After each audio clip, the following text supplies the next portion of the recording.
Guys, welcome back to the podcast. I'm joined in studio with the champion, featherweight champion, Kurtis, the Pink Panther Campbell. Kurtis, how you doing? How's everything? How's the fight camp for FCC 41? Everything's going great. Hope you're all good yourself. Fight Right. camp's quality. I can't complain. Everything's going well. Feeling ready and prepared for this next one. Look, as I was saying earlier before, you are just, I mean, you're quite, I mean, a phenomenal fighter, a phenomenal entity to definitely contend with. But I mean, your upcoming opponent, how are you feeling about him? What do you make of him? I mean, he might have, let's say, more wins than you, but you have no losses at all. He has two losses. I mean, you've got a clean record basically, so you managed to run through every single opponent that's been put in front of you. But this guy, what do you think of him? He's a, he's a very good fighter. He poses a lot of threats to me, which makes him very exciting. And I look forward to getting in there and, having that dance with him. I think with his two losses, it's more keys to victory for me. As I have no losses and it'll be hard to figure out. But he thinks he has a way, and March 1st, he's going to find out very quickly that he doesn't. You've seen his background. I think he's got a brown belt in BJJ. Uh, what do you make of that? Nothing at all. I'm a brown belt in BJJ myself. I've had just fought against one of the top lads in Brazil, who's a Brazilian black belt under Anderson Silva's coach. So I'm very comfortable with my ground game, and I don't think when it gets to that floor, I think there's levels to this shit. And like we say now, it's Daggy Pool. It's not Dagestan. In Liverpool now, we're trying to change the breed, so it's Daggy Pool, as we're saying. How has fight camp been? Just everything, nutrition, weight cut, training, sparring, the coaches. How's everyone helping you and coaching you? How's it all been? I can't thank them enough. Each fight camp is incredible. I learn so much, and it's when I'm using these fight camps, it's to get sharp. And when I'm not fighting, I'm always in the gym, and that's when I get the chance to learn to try new things. So this fight camp's been another great one in the bag. Feeling strong, feeling fit. I'm just get really excited now to show my skills and what weapons I have to display.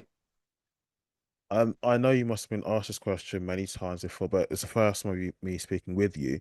Can you give a bit of just a briefing on your background and how you got into the combat sports and then niched into mixed martial arts?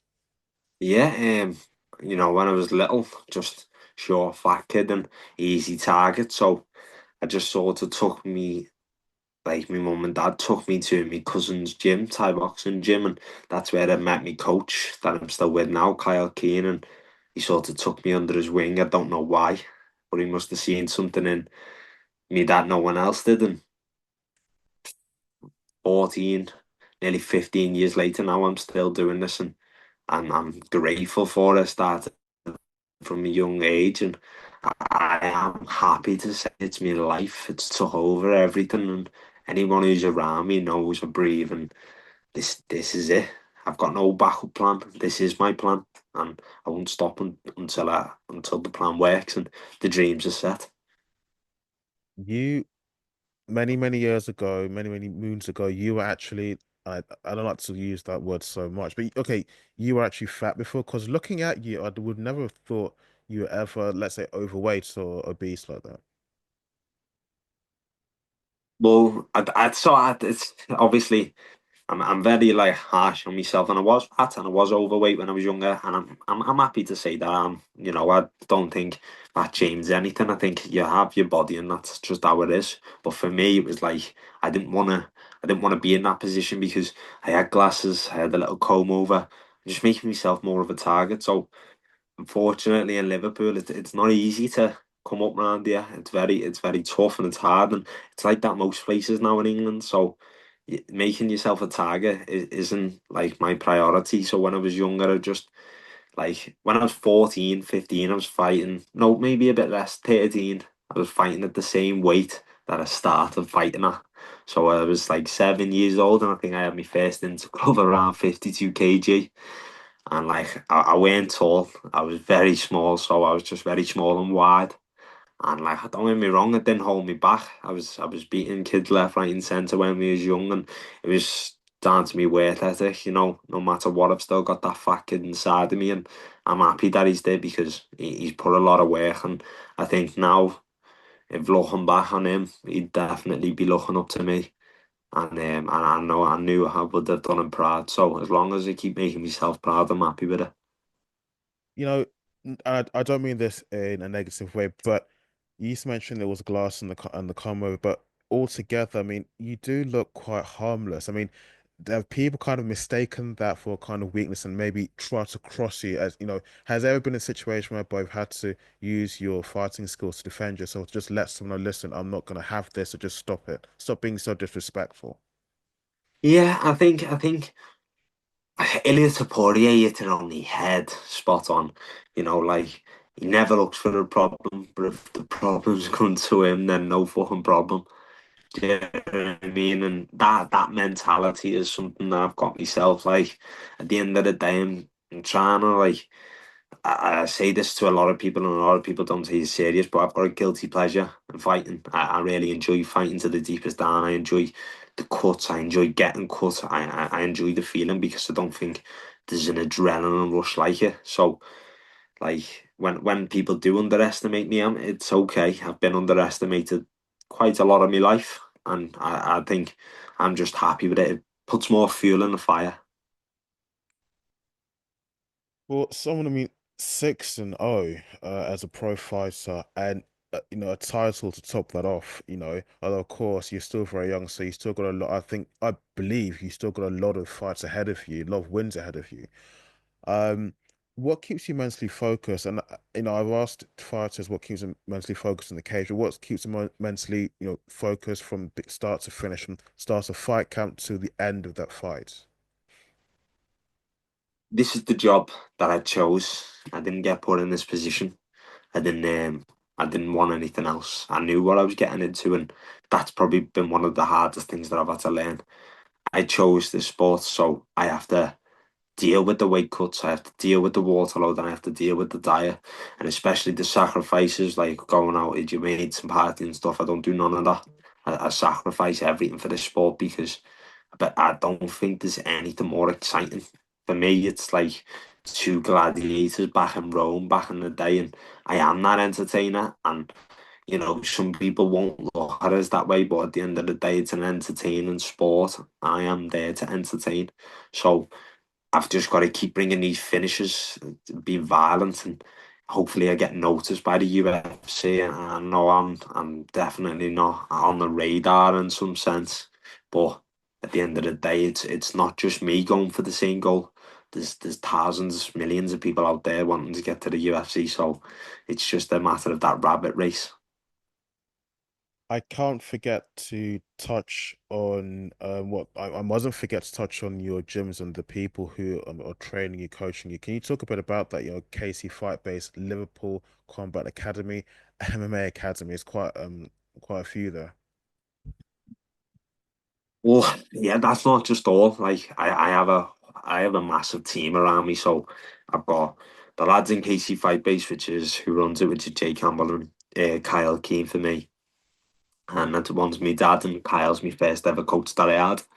And like he knew when I sat down with them I wanted to go. I asked them like when I was like 15, 16 after winning my first Thai title. Um I said to them I want to really go into the sport and let's do it. So he's been with me and my dad had been me through all the way, but he knew that he couldn't just keep me under one roof where I wanted to go. So he sent me to another gym, which was the MMA Academy under Jason Tan. And I've been with Jason now maybe over 10 years, I'd say. Yeah, I've been at Jason's for and I've built a very good bond with Jason, and one of the lads who was competing there when I was back in the day sparring with him, Lawrence Fitzpatrick, Loz. He runs Liverpool Combat Academy now, and he's took a coaching role, and he's still competing in grappling and stuff. But then them three people, all have their own aspects and are all unreal at their own quality, which is striking, grappling, and wrestling. So I don't believe everything is under one roof in one gym. I just don't think it can work out because I wouldn't be going to an MMA gym to improve my boxing. So I also go to another gym in Four Corners where Mick Stevo is my boxing coach. I get my boxing done there, and then I go to another gym for my strength and conditioning with BS coaching. So the team that I've got round me, it's been there since early amateur days now. So I've had a professional team around me for a while, and I'm a professional athlete, so I have to act like one and I have to train like one. And this is the question that one of your fans have asked me to ask you. In the next 12 months, where do you see yourself? I mean, where is it you'd like to be? With the featherweight division and how UFC are moving, I honestly could not tell you because I think there's a lot of people in the UK that should have been signed that haven't. Example, Harry Hardwick, Luke Riley, Paul Hughes, he should have got signed to the UFC. And these guys aren't getting signed and they're more further down their career. So I'm sort of thinking, well, what's going on there? And I don't know what's going on with the UFC and the featherweight division at the minute, but I think sooner or later I'll get there. I've just got to be patient and wait for my time to come. So in the next 12 months, I'm unsure what will withhold that the only future knows, but I'll definitely make sure that it's still a clean record because I ain't looking to feel that losing feeling again. I haven't got it in me to feel that. I'm only want to feel winning because at the end of the day, if you're not in the sport to feel that feeling, then yeah, I think you're in it for the wrong reason. Well, you mentioned some other names like Paul Hughes, Luke Riley, Harry Hardwick, but Curtis, with your fight record and your title, and also your fighting style, your popularity, and there's no way you're not let me say, household name in the local scene here in the UK. A lot of people might say, well, you should have kind of, I don't think you need to do any more work. People know who you are, and they believe that your fight record and fighting style, you're quite a draw. You should have been on, the UFC roster already. Yeah, definitely. But I think also like the difference between these and me and these guys, like who are on the brink of the UFC, like myself, they're all older, 25 plus. I'm 22 years of age, and I don't think anyone else is in this position, especially in my division at the moment.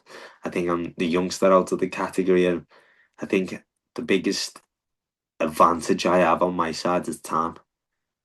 So I've Yeah. just got to make sure I play that, each step being the right step.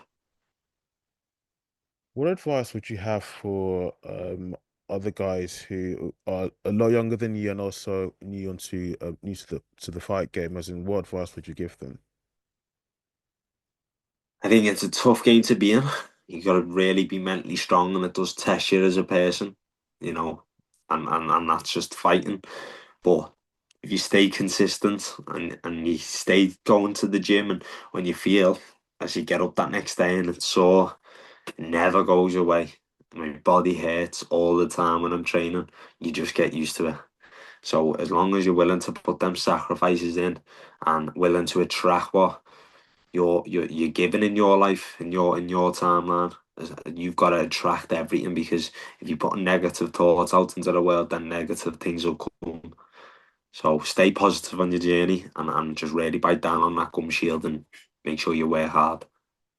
Your nickname Pink Panther, how'd you come about guessing that? I can kind of see it Um, sort of. I've got like a few little Panther things in my room now. Like I am going into the real Pink Panther theme. I think it's a great way to brand myself. But I was on a podcast and it was my second amateur title fight.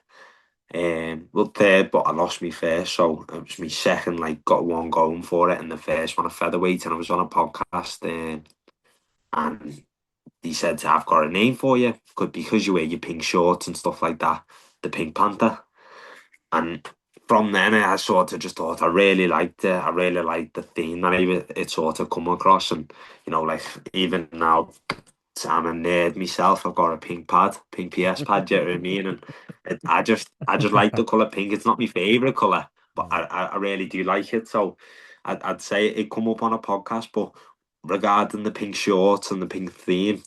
I think me and my dad were just in the back garden one summer, and he just said to me, I was fighting Marlon Jones for the bantamweight title at the time, and he just said to me, "I bet you won't wear hot pink shorts taking the mick." And I'm not really fussed. I don't really care what people think about me, so I just said to him, "Go on then, 20 quid and I will."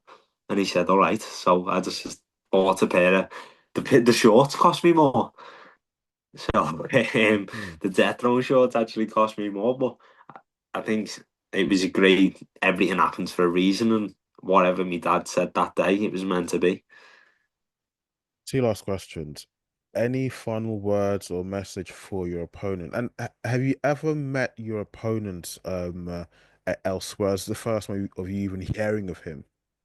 Yeah, yeah. I only really knew of Matthias Lima, um, who I fought in September in Brazil.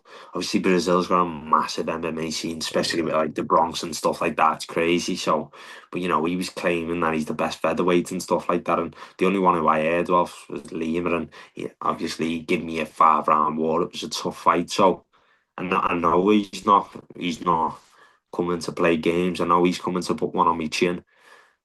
It's just whether he can, and that excites me. You know what I mean? I really like to fire as these get better. Feel I get better. So the message to Marcio is, I hope you're prepared, because I know I am. And also Mm. shout outs. I'm sure the list will be extensively long. Yeah, I just sum it up. I just big shout out to my friends and my family, my team, and my sponsors. They all know who they are. I don't have to individually shout them out because I keep my circle pretty close. So they know who they are. I really do appreciate you, and thank you for everything that you do. I couldn't do it without any of them. Curtis, thank you so much for coming on the show. This interview, I, I was so waited so long to speak to you because you're such a good fighter, and it just it's good to actually have a face-to-face conversation with the man himself. Thank you so much Thank for you. I coming on. really appreciate them. Appreciate you having me on. Thank No, you. no worries. Um, well, yes, and we end the show. Guys, thank you for watching. Thank you for listening. If you did watch this on YouTube, don't forget to leave a like and don't forget to hit the subscribe button so you can catch the audio versions on Spotify, iTunes, and Google Podcasts. Curtis, once again, thank you so much. And I look forward to seeing you stepping into the octagon at FCC 41 on March 1st. Thank Thank you. you. I appreciate it, and hopefully you can have me back on soon. With Definitely, a I look forward big to that. and still across the chest and still. Yes, yes, definitely. Thank Thank you you. so much. Take care. Thank you. You too.